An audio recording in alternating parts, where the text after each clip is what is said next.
ठीक है, तो हमने अब तक स्टेटर की बात कर ली, आइए अब बात करते हैं रोटर के बारे में। Rotor rotor of synchronous reluctance motor. सबसे पहले हम देख लेते हैं हमारे डिजायरेबल कंडीशंस, मतलब किस बेसिस पे हमें डिजाइन करना है। तो एनआइसोट्रोपिक होना चाहिए हमारा रोटर, मैकेनिकली रोबस्ट होना चाहिए, high efficiency, low cost, and सबसे इंपॉर्टेंट सेलियंसी रेशियो हाई होना चाहिए। ठीक है, सेलियंसी रेशियो जो होना चाहिए वो हाई होना चाहिए। मैं आपको पहले ही बताया था कि सेलियंसी रेशियो जितना हाई रहेगा हमें उतनी अच्छी परफॉर्मेंस मिलती है। ठीक है, और सेलियंसी रेशियो के हिसाब से ही आपके डिजाइन करते हैं। जितने भी कंसिडरेशन हम करेंगे वो यही देखकर करेंगे कि हमें सेलियंसी रेशियो किस में ज्यादा मिल रहा है। ठीक है, तो सबसे पहले बात कर लेते हैं जो रोटर में हमारा होता है। रोटर डिजाइन में सबसे पहला होता है salient rotor. Salient rotor salient rotor देखिए कैसा होता है हमारा, ये कुछ इस शेप का होता है, डम्बल ऐसे। इन जनरल जो हमारी सिंक्रोनस मशीन होती है, सेलिएंट टाइप सिंक्रोनस मशीन, पहले तो यही हो गया है ना।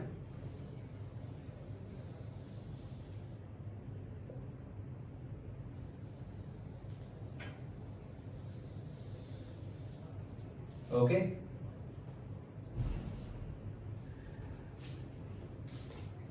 अब देखिए इसमें डी एक्सिस और क्यू एक्सिस कहाँ होगा। देखिए यहाँ पे सबसे कम एयर गैप है, तो ये डी एक्सिस हो गया, this will be our D axis.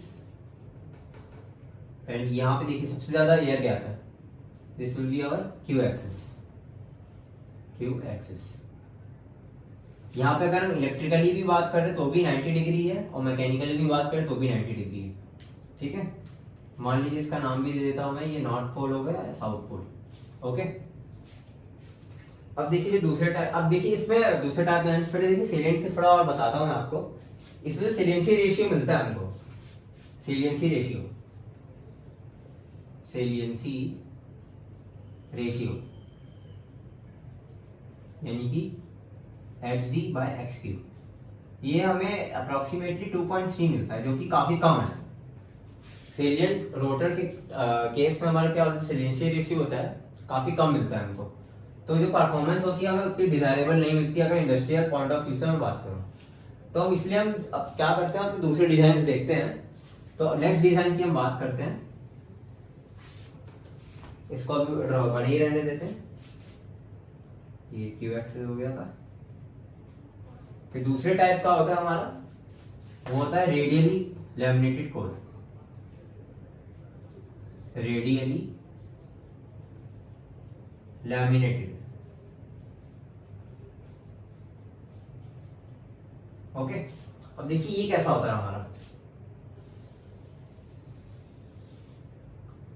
ये रेडियली जो लैमिनेटेड होता है हमारा कुछ इस टाइप का होता है। इसको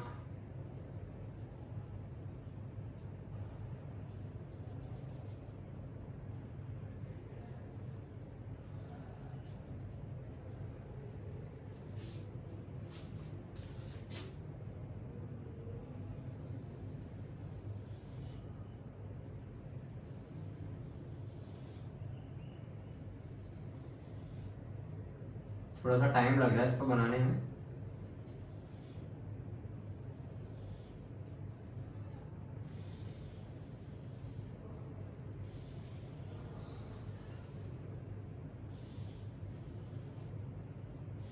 वैसे किसी अगर मैं competitive exam point of view से बात करूं तो कंस्ट्रक्शन उतना इम्पोर्टेंट है नहीं, फिर भी हमें पता होना चाहिए कंस्ट्रक्शन, थोड़ा बहुत हमें आइडिया होना चाहिए कंस्ट्रक्शन के बारे में, ताकि हमें आगे इसको पढ़, अगर किसी को अगर आगे पढ़ना हो तो उतनी डिफिकल्टी ना हो।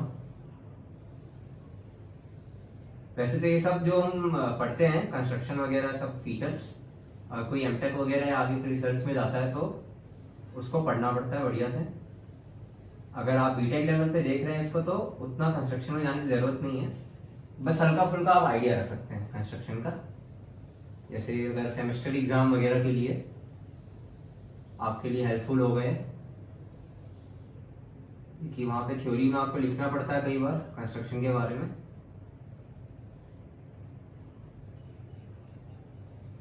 ठीक, अब देखिए ये हमारा होता है रेडियली लैमिनेटेड कोर, कुछ इस टाइप का होता है।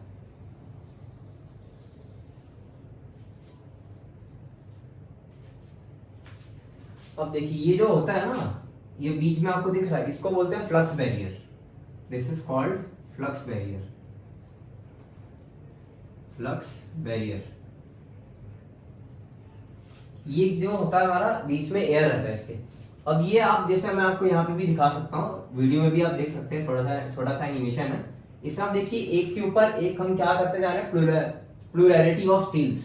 यहाँ पर भी हम प्लुरैलिटी ऑफ स्टील्स को एक के ऊपर एक लैमिनेट कर दे रहे हैं, ठीक है। यहाँ पर भी तो एक तरह से अगर मैं बात करूं तो ये 4 पोल की मशीन है मेरी, और ये बीच में हमारा एक हम होल्ड करते हैं शाफ्ट के लिए। अब इस पे जो सेलियंसी रेशियो पाई गई ये इससे तो बेटर थी, लेकिन इसमें दिक्कत क्या आई है, हाई स्पीड एप्लीकेशन इसके लिए बिल्कुल भी अच्छा नहीं है। क्या कहा मैंने, हाई स्पीड एप्लीकेशन के लिए बिल्कुल भी अच्छा नहीं है। क्यों, तो जब रिसर्च की गई तो ये पाया गया, अब क्योंकि यहाँ पे क्या फ्लक्स बैरियर है, फ्लक्स बैरियर यानी कि एयर गैप है, एयर गैप। तो इस एयर गैप की वजह से क्या हो गया, और बीच में शाफ्ट के लिए होल्ड भी है, तो इसका जो मैंने आपको क्या बताया था, जो रोटर हमारी कंसिडरेशन होनी चाहिए, इसमें से एक मैंने आपको बताया था मैकेनिकली रोबस्ट भी होना चाहिए। मैकेनिकली रोबस्ट यानी कि सस्टेनेबिलिटी लिमिट इसकी अच्छी होनी चाहिए। तो हाई स्पीड पे पाया गया क्योंकि ये फ्लक्स बैरियर है बीच में, तो ये उतना मैकेनिकली रोबस्ट नहीं है। क्यों, क्योंकि बीच में एयर गैप है, इसकी जो स्ट्रेंथ है हाई स्पीड को झेलने की। अब जैसे क्या है, कोई भी चीज घूमती है तो इस पे क्या लगता है, सेंट्रीफ्यूगल फोर्स लगता है। तो एयर गैप की वजह से क्या हो गया, सेंट्रीफ्यूगल फोर्स ज्यादा सस्टेन नहीं कर पाते। इसमें जब ये ज्यादा स्पीड में घुमाने की कोशिश करते भी तो ये घूम नहीं पाता है।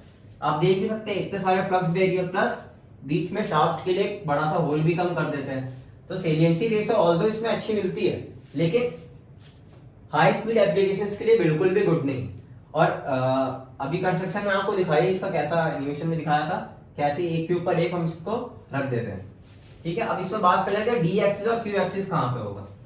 तो देखिए यहां पर देखिए इस वाले पाथ में आप देख सकते हैं 1 2 3 ऐसे कितने सारे फ्लक्स, सबसे ज्यादा इस पाथ पे फ्लक्स बैरियर मिल रहा है, इस पाथ पे मिल रहा है, इस पाथ पे, इस पाथ पे, यानी कि परपेंडिकुलर पे आपको दिख रहा है सबसे ज्यादा फ्लक्स बैरियर है ना।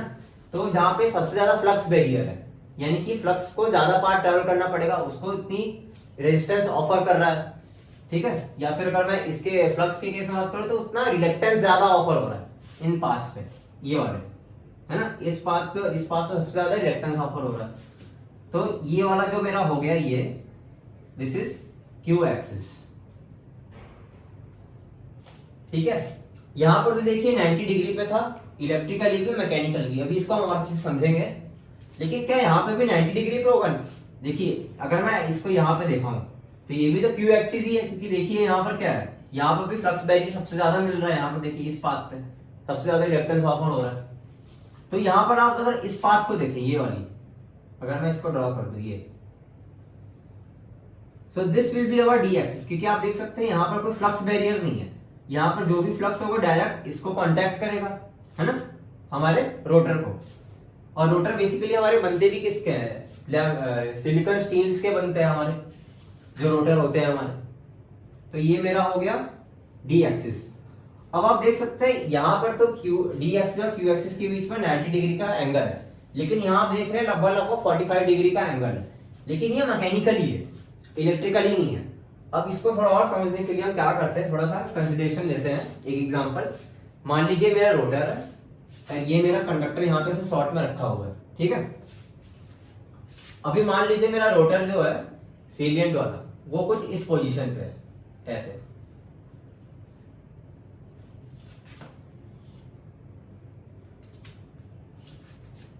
ये मेरा नॉर्थ हो गया, ये साउथ, और मान लीजिए ये कंडक्टर यहाँ पे कट करेगा इसको, ठीक है। और मान लीजिए इसको मैंने ऐसे घुमा दिया रोटर को। अभी देखिए अभी क्या है, ये क्यू एक्सिस पे यानी कि फ्लक्स लिंकेज जीरो होगा, change in flux is zero. तो अगर इंड्यूस्ड ईएमएफ की बात की जाए या फिर मैं किसी भी उसकी बात करूं, करंट की, इंड्यूस्ड ईएमएफ की या फ्लक्स की, तो इस समय फ्लक्स की अगर मैं बात करूं, change in flux is zero. तो अभी मान लीजिए इस पॉइंट पे अब क्या होगा, जैसे ही अब मान लीजिए नॉर्थ साउथ यहां पर आ गए, ये आ गए नॉर्थ साउथ यहां पर, तो अब क्या होगा, फ्लक्स लिंकेज सबसे ज्यादा हो गया, सबसे ज्यादा फ्लक्स लिंकेज है इस समय। तो ये क्या होगा, जैसे जैसे ये नॉर्थ मूव होकर यहाँ पर आएगा ऐसे, वैसे वैसे क्या होगा, फ्लक्स धीरे धीरे राइज करेगा यहाँ पर, है ना। ये फ्लक्स मेरा ऐसे होगा, इस पॉइंट पे आ गया, यहाँ पे मैक्सिमम फ्लक्स मिल गया। अब ये क्या हुआ, अब इसको ये घूमते घूमते मान लीजिए इस पोजीशन पे आ गया कि ये नॉर्थ यहाँ पे और साउथ यहाँ पर, तो क्या हो गया, अब फिर से फ्लक्स लिंकेज 0 हो गया। तो ये देखिए ये फिर से इस पाथ पे आ गया। सिमिलरली जब यहाँ पर ये नॉर्थ यहाँ पे और ये साउथ यहाँ पर, अब साउथ देखिए, साउथ का मैक्सिमम यहाँ पर आता है ना, तो ये यहाँ पर आ गया और ये कंटिन्यूअस, तो ये हमें ग्राफ ऑब्टेन हो गया। अब आप देखिए जब ये नॉर्थ, ये वाला नॉर्थ यहाँ से यहाँ पर पहुंचा, तो मैकेनिकल डिग्री में इसने कितना ट्रेवल किया, मैकेनिकल डिस्प्लेसमेंट इज 90 डिग्री। और इलेक्ट्रिकली भी अगर आप देखें, जब ये यहाँ से होकर यहाँ पे आया 90 डिग्री मैकेनिकली इसने एंगुलर डिस्प्लेसमेंट हुआ, तो यहाँ पर भी आप देखिए 90 डिग्री का ही डिस्प्लेसमेंट हुआ। इसलिए सेलियंट रोटर के केस में, जैसे अगर मैं दो पोल की बात करूं, दो पोल केस में डी एक्सिस और क्यू एक्सिस इलेक्ट्रिकली भी 90 डिग्री है, मैकेनिकली भी 90 डिग्री। अब यहाँ पे आप देख सकते हैं 4 पोल की है, 4 पोल की तो डी एक्सिस और क्यू एक्सिस के बीच में 90 डिग्री का एंगल नहीं है। लेकिन मैंने आपको क्या बताया, जब हम फेजर ड्रॉ करेंगे और इलेक्ट्रिकली मैं बात करूंगा तो हमेशा 90 डिग्री होगा। तो सेलियंट रोटर का ही मैं एग्जांपल लेके आपको बताता हूं। देखिए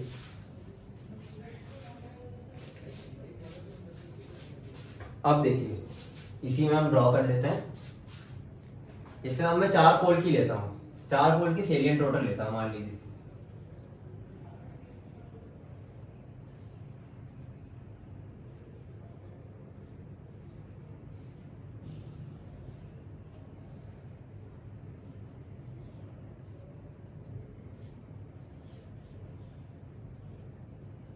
ये 4 पोल की हमने बना दी।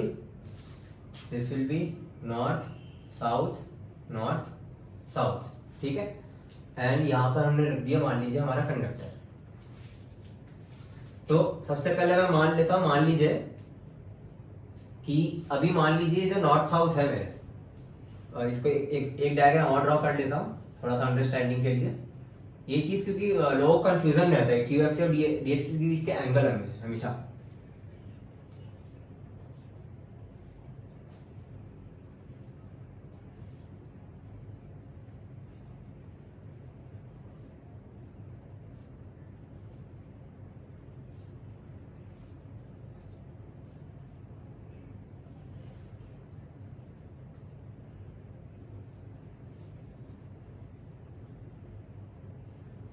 हाँ, ये हमारा ड्रॉ हो गया, ये नॉर्थ साउथ। अभी आप देख सकते हैं, मान लीजिए पोजीशन 1, फिर से हम फ्लक्स के लिए एक ग्राफ ड्रॉ करते हैं, ठीक है। अभी आप देखिए इस पोजीशन पे नॉर्थ और साउथ के जस्ट मिडल पे है ना, जस्ट मिडल पे, यानी कि फ्लक्स लिंकेज क्या हो गया इस समय 0। अब मान लीजिए ये नॉर्थ, इसको मैंने ऐसे घुमा रखा, ये रोटर को हमारी 4 पोल की मशीन है। अब ये घूमकर ऐसे आ गया, नॉर्थ यहाँ पर आ गया। अब देखिए नॉर्थ का फ्लक्स लिंकेज सबसे ज्यादा हो गया, तो ये फ्लक्स कैसा हो गया मेरा, यहाँ पे देखिए ये हो यहाँ पर ऐसे आ गया, क्योंकि अभी मैक्सिमम फ्लक्स लिंकेज है। अब मान लीजिए ये नॉर्थ जो है पहले यहाँ पे आया, ये नॉर्थ यहाँ पे आया, अब ये नॉर्थ ट्रेवल करके यहाँ पर आ गया, ये नॉर्थ हो गया मेरा, नॉर्थ साउथ। अब फिर से देखिए नॉर्थ और साउथ के ठीक मिडल पे आ गया है ना, यानी कि फ्लक्स लिंकेज 0। तो यहाँ पर क्या होगा, फ्लक्स लिंकेज जैसे ही 0 हुआ, ये फिर से यहाँ पे आ गया।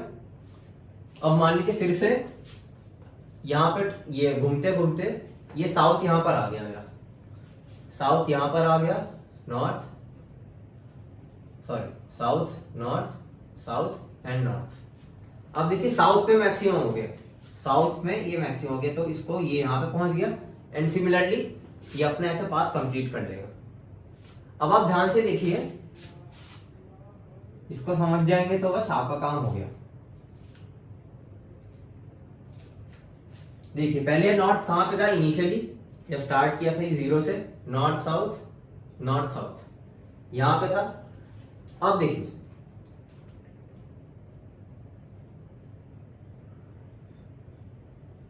ये लगभग 45 डिग्री है मेरा मैकेनिकली, अब जब ये नॉर्थ यहाँ ट्रेवल करके यहाँ पर पहुंचा, ये वाला नॉर्थ ट्रेवल करके यहाँ पर पहुंचा, तो मैकेनिकली एंगुलर डिस्प्लेसमेंट तो 45 डिग्री का हुआ।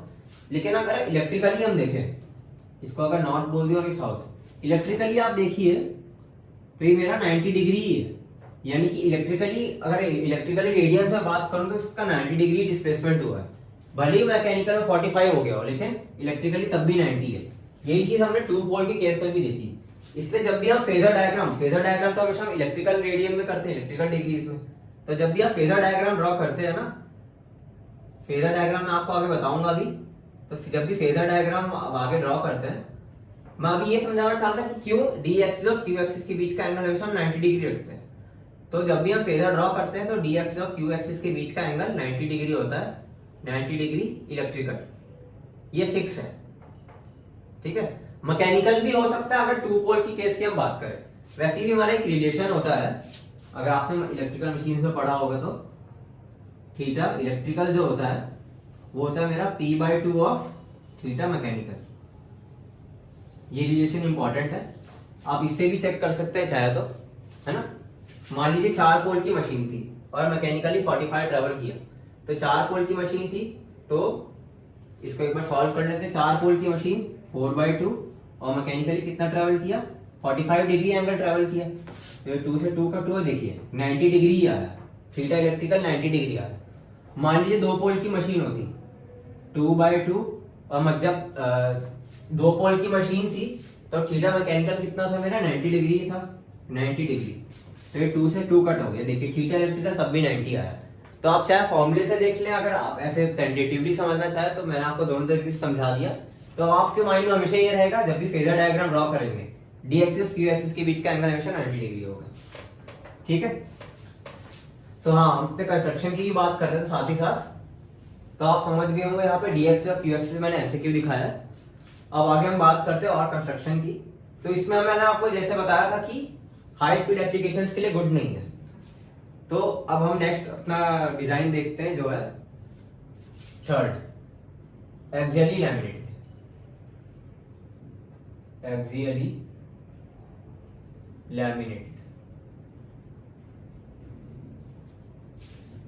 अब एक्सियली लैमिनेटेड क्या होता है, इसकी तरह ही है, लगभग सिमिलर ही है, थोड़ा सा डिफरेंस है बस।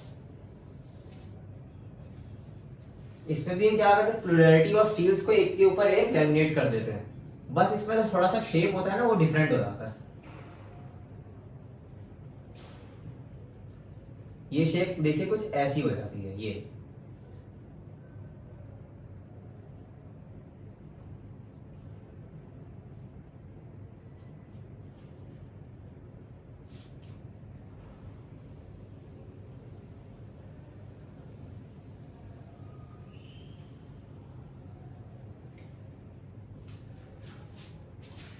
ये मैं 4 पोल के लिए ड्रॉ कर रहा हूं।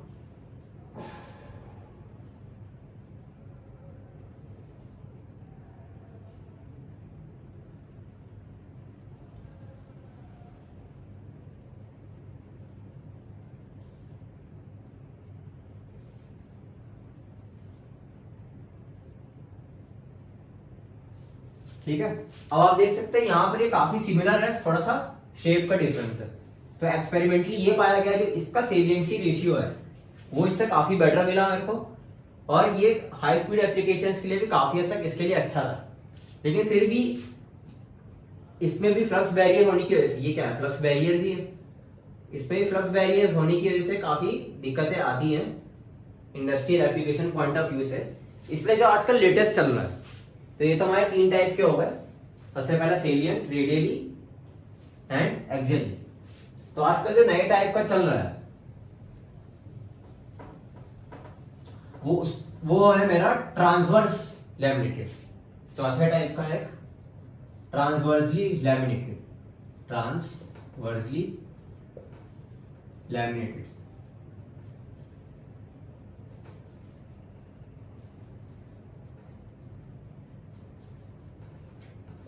ट्रांसवर्सली लैमिनेटेड में आप देख पा रहे होंगे, जैसे यहाँ पर वीडियो में, इस एनिमेशन में देखिए, इसमें हम क्या करते हैं, जो फ्लक्स बैरियर, इसको हम यहाँ पर हम air as a flux barrier लेते हैं। और जैसे मान लीजिए जो आप देख पा रही जो प्लेट्स है मेरी, एक प्लेट बना दी, फिर एक और प्लेट बना, प्लेट्स को हमने क्या कर दिया, बहुत सारे प्लेट्स बना के लैमिनेट कर दिया। इससे फायदा क्या हुआ ऐसा करने से कि ये हाई स्पीड एप्लीकेशंस के लिए बहुत ही अच्छा हो गया। इसमें जो सेलियंसी रेशियो नहीं होता, इससे इन सब जितने भी हमने पहले डिजाइन पढ़े उनसे और भी अच्छी सेलियंसी रेशियो पाई गई, ठीक है। और सबसे इंपॉर्टेंट जो मैंने आपको बताया कि हाई स्पीड एप्लीकेशंस के लिए बहुत ही बढ़िया हो गया। तो ये था हमारा, इससे ज्यादा अभी कंस्ट्रक्शन के बारे में जानने की जरूरत नहीं है। बाकी इसके नोट्स मैंने आपको दे ही रखे हैं अपने टेलीग्राम चैनल पे, लिंक डिस्क्रिप्शन पे है, ठीक है। इसमें एक और टाइप का होता है एनाइसोट्रोपिक टाइप, पर उतना हमें डिटेल में जाने की जरूरत नहीं है। हालांकि वो मैंने आपको उसके पीडीएफ प्रोवाइड कर दिया, चाहे तो पढ़ सकते हैं पीडीएफ में जाके। एनाइसोट्रोपिक टाइप इसमें होता है हमारा केज टाइप रोटर। आप चाहे तो एक बार उसको गो थ्रू कर सकते हैं, और उसमें कोई डाउट हो तो बिल्कुल कमेंट सेक्शन में या टेलीग्राम चैनल पे आप पूछ सकते हैं, ठीक है। तो आगे हम बात करते हैं और अपने सिंक्रोनस रिएक्टर्स मोटर के बारे में। Okay, thank you.